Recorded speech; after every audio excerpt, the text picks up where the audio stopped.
Rupee coin 2000 note మధ్యలో జరిగే conversation.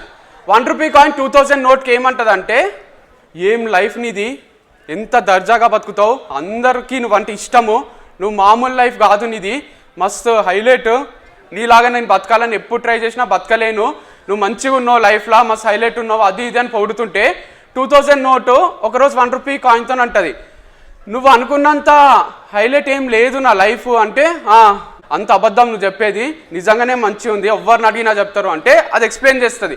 లేదు ఒకసారి ఆలోచించు, 2000 నోటు నేను ఎవరి దగ్గర ఉంటా అంటే, మస్తు గవర్నమెంట్ ఎంప్లాయ్ ఒక ఆయన ఫుల్ సంపాదించి లంచాలు తీసుకొని ఆ పైసలన్నీ దాచిపెట్టుకుంటే లాకర్ల లోపల జైల్లో నన్ను దాచిపెట్టిండు, నాకు బయటికి రాబుద్ది అవుతుంది, కానీ ఎవ్వరికి ఇయ్యడు, ఏం చేయడు, అక్కడనే దాచిపెట్టుకుంటాడు. నేను 2000 నోటు కానీ నేను అక్కడనే ఉండిపోతాను, నాకు ఏం చేయాలో అర్థం కాదు, ఫ్రీడమే లేదు, నాకు జైల్లోనే ఉండాల్సి వస్తుంది.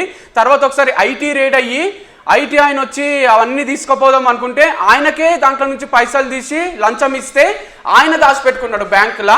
నన్ను దాచిపెట్టుకుంటూనే ఉంటారు, నేను లోపలనే ఉంటాను, నేను అంత వాల్యుబుల్ ఏం కాదు, నీ అంత సీన్ లేదు నాకు అంటే, అప్పుడు అవునా నిజమేనా, నాకేం సీన్స్ ఉన్నాయి, నాకు ఎంత హైలైట్ నేను చెప్పు అంటే 2000 నోట్ చెప్తుంది. చూడు, నువ్వు రూపాయి కాయిన్ అయ్యిండొచ్చు, కానీ నువ్వు ఒక బిచ్చపోని దాంట్లో ఏమంటారు వాళ్ళు అడుక్కుంటారు కదా, దాంట్లో వేసినప్పుడు వాళ్ళ ఆకలి తీరుస్తావు. నువ్వు ఒక చిన్న పిల్లోడు ఏడుస్తుంటే వాళ్ళ డాడీనో మమ్మీ రూపాయి ఇస్తే పోయి చాక్లెట్ తెచ్చుకొని ఏడుపు బంద్ చేస్తారు, ఆకలి తీరుస్తున్నావు, ఏడుపు బంద్ చేపిస్తున్నావు. నువ్వు గుడిలో హుండీలో పడతావు, మస్తు వాల్యుబుల్ అది, హుండీలో దేవుని దగ్గర గుడిలో హుండీలు వేస్తారు, దేవుణ్ణి పూజారి ఉంటాడు కదా, పూజారి పళ్ళెంలో కూడా ఇస్తారు 1 రూపీ కాయిన్, మస్తు సంతోషపడతారు.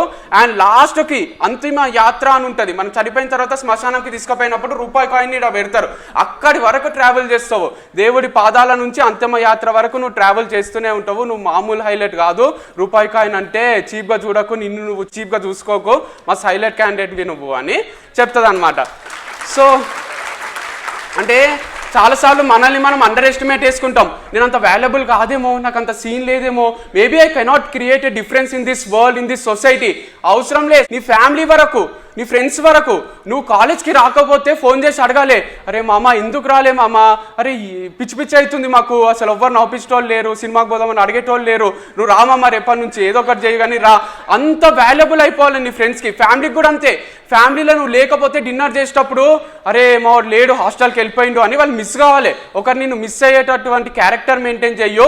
సో నువ్వు పెద్ద హైలైట్ ఏదో రిచెస్ట్ పర్సన్ కావాల్సిన అవసరం లేదు, ఏదో ప్రూవ్ చేసుకోవాల్సిన అవసరం లేదు, రూపాయి కాయిన్కి కూడా చాలా వాల్యూ ఉంటుంది. So never underestimate yourself, you are a common man but you are something tremendous. So never ever underestimate your self.